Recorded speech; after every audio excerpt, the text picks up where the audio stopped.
You're listening to School Counseling Simplified, a podcast with easy-to-implement strategies for busy school counselors. Here's your host, Rachel Davis from Bright Futures Counseling. Hey listeners, let me let you in on a little secret. You don't have to stress about planning your class lessons, small groups, and individual sessions anymore. My school counseling membership program, Impact, is here to help. So, what do Impact members get? Monthly curriculum plans across all 3 tiers, SEL lessons, small groups, individual, and seasonal activities, step-by-step video implementation guides, bi-weekly Zoom coaching calls with me, and an exclusive Facebook group community. This membership is designed for school counselors who want to deliver the best possible content to their students, but who also want to just press the easy button. You'll get access to monthly curriculum plans, resources, support, and community so you can deliver quality, engaging, life-changing counseling lessons to your kiddos. So what do you think? Are you ready to make an impact? Join today at stressfreeschoolcounseling.com/impact. Hey y'all, thanks for listening to another episode of School Counseling Simplified.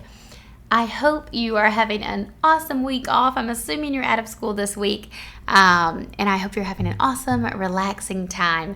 I was debating on if I was going to do episodes this week and next week since everyone's kind of out of school and, not really thinking about school, enjoying their time off. But I did think of 2 things that I really wanted to talk about. So earlier this month, I was sharing with you some fun seasonal ways you can supplement your counseling curriculum. But today I want to talk to you about a mid-year data checkup. So a little more serious, but something I think that you'll find really beneficial, and it's something you can do over your break or right when you get back, but maybe you're just listening to this while you're baking some cookies or doing some last minute shopping or something. It's just kind of to get your gears turning so you can implement these strategies when you return. So I want to share with you 3 ways you can do a mid-year data checkup. But first you may be thinking, what's a data checkup? So I encourage you to track and collect data throughout the school year so you can use it to advocate for your role and measure the effectiveness of your program. Now, oftentimes it's not until the very end of the school year that we go back and we comb through all the stats and we check out all the data. But I think it's better to do it throughout the year so you can continually modify your program for the better and best serve student needs. So I've talked to you guys before on the podcast, obviously about doing my end of the year report, which I rant and rave about. I love it.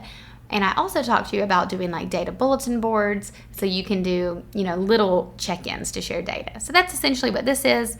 It's halfway through the school year. It's the end of the calendar year. So I think it's a good time to check in on your data and see what's up. So there's 3 ways I encourage you to do this. First up, send another needs assessment. So you likely sent a needs assessment at the beginning of the school year. I always encourage new and veteran counselors to send one to find out, get a pulse on student needs and to find out what teachers are looking for and where they think counseling services would be beneficial. Totally recommend doing that. But let's think about your kiddos. Let's think about your school. How much has it changed since August, right? So many things have changed. So it's really important. You can send out another one in early January and do a check-in. What do you guys want to focus on this semester? So the same questions, but I also encourage you to kind of make it a counseling check-in too. So to ask, the social emotional needs of the student body, but also, survey teachers. And you could even send one to parents, really, and say, what do you think about the counseling program so far? What did you think about first semester? Did you like this? Did you not like this? What was your favorite part? What was your least favorite part? How can I support you more? This is a great time to ask for feedback because then you can immediately start implementing the changes and suggestions. So first up, send that needs assessment, counseling check-in. And of course, you can do this in a paper form, or I love using like a digital Google form. The second thing I encourage you to do is an end of the calendar year report. So I'm always talking about an end of the year report, but this is the end of a calendar year. So the school year is kind of funny. Most organizations and businesses would be reflecting on their end of year in December. However, for us, that's like a mid-year checkpoint, and we would reflect on that in June. But I like to do an end of the year report at the end of the calendar year. This does 2 things. Well, it does 3 things, really. First off, it allows you to assess the effectiveness of your program. So instead of waiting till May or June to find out what worked and what didn't, you can find out now, so you can then, start doing new things, stop doing certain things, continue doing the same things, whatever you need to based on the data. That's the first thing it does. The second thing it does is it helps you advocate for your role. So oftentimes, think about, when do schools get their funding from the district? When are schools starting to think about positions and hiring and who's going to be doing what next year? It's not over the summer, right? It's usually in the springtime somewhere in, those early months. So that's why I encourage you to advocate for your role using the data. Show your principal, hey, here's a end of the year report based on, first semester, based on the last calendar year. So you could do it two ways. You could do just the first semester, or you could do from, January to December, a full calendar year. Show the data, give them a little check-in. Remember me over here? I'm doing great things. So not only does it help you enhance your program after looking at the data and to advocate for your role, but it also helps you get a head start on your end of the year report. Sometimes when counselors sit down to do their end of the year report, they're very overwhelmed because they haven't really thought about the data yet. So this is kind of a way to do half of it already, right? So do everything from first semester, so then in May or June when you sit down to do your end of the year report, you're already halfway done. You only have to add up the numbers and stats for the second half of the year. So it does those three things. I encourage you to try to do not just an end of the year report, not just an end of the school year report, but an end of the calendar year report.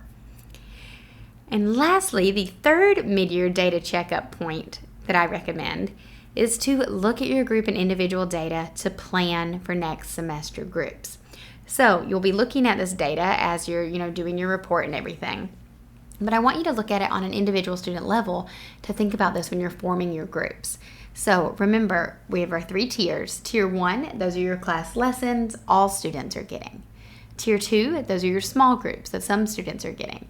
And Tier 1 is even a smaller portion of students are getting these services. That's the one-on-one counseling, right? So we are constantly trying to assess where students are. Our goal is to always put ourselves out of a job, right? So we hope that we can do so much in that preventative piece that we don't even need to see students in the small group and individual level. Obviously, that's not realistic. Kids are always going to have those higher needs, but it's just a cool way to think about your job is that you're trying to put yourself out of a job. So the more preventative you can be and the more effective your counseling lessons and groups and individual sessions are, the more you're helping kiddos, and then it's like as if you didn't even need to do those things anymore. Does that make sense?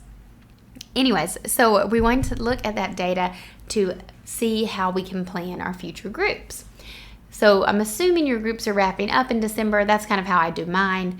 I usually do groups every 8 weeks. So maybe I had some kind of in the first quarter, some in the second quarter. And you're probably going to think about those new groups that you're starting when you get back from the break. So I want you to look at the data from the kids in your current groups. So look at the student. Did they benefit a lot from the group? Does their self-assessment and behavior surveys indicate that they have learned a lot and they are ready to just re-enter that Tier 1 phase only? Or do they need additional support? Do you think they would benefit from a similar group? Or maybe that group wasn't a good fit, but you think a different topic may fit their needs. Or maybe they need more individualized attention and they need to move from group counseling to individual counseling. So you're not going to see them in a group anymore. And on an individual level, look at those students. Based on their individual counseling, have they progressed? And you think that they don't need, quite as much intervention as individual counseling, but they're not ready to have no counseling at all. They would still benefit from a group. Maybe you move them into a group. Or maybe they need more support than you can provide at the school level and you refer them to an outside agency. So this is where you're going to start looking at all the students on the individual level and you're moving them through the tiers. Think of it like a ladder. You're moving them up or down, and that's how you're going to form your groups. So you're not really starting from scratch, like what groups am I going to do, who's going to be in them? You can look at that data that you already have. Of course, you're integrating this with the referrals that you'll receive as well. This talk about forming new groups at the start of the year made me think, I believe I have a blog post we'll link to in the show notes about small groups to start at the beginning of a new calendar year. So I think you'll find that helpful as well. That will help you when you're thinking about what groups am I going to do and who's going to be in them. Okay, guys, I hope you found this super helpful. This is a mid-year data checkup that you can do. Just trying to get your gears turning while you have some time off so when you get back you kind of have a vision and a direction of where you want to focus your efforts. So send that needs assessment, do an end of the calendar year report, and look at the group and individual data. If you're celebrating Christmas, I hope you have a very Merry Christmas, and I'll talk to you next week. Thanks for listening to School Counseling Simplified. You can find the links from today's episode in the show notes. If you'd like to connect with Rachel, she's on Instagram and Teachers Pay Teachers at Bright Futures Counseling. Be sure to subscribe to the podcast so you don't miss any episodes of School Counseling Simplified. Talk to you next week.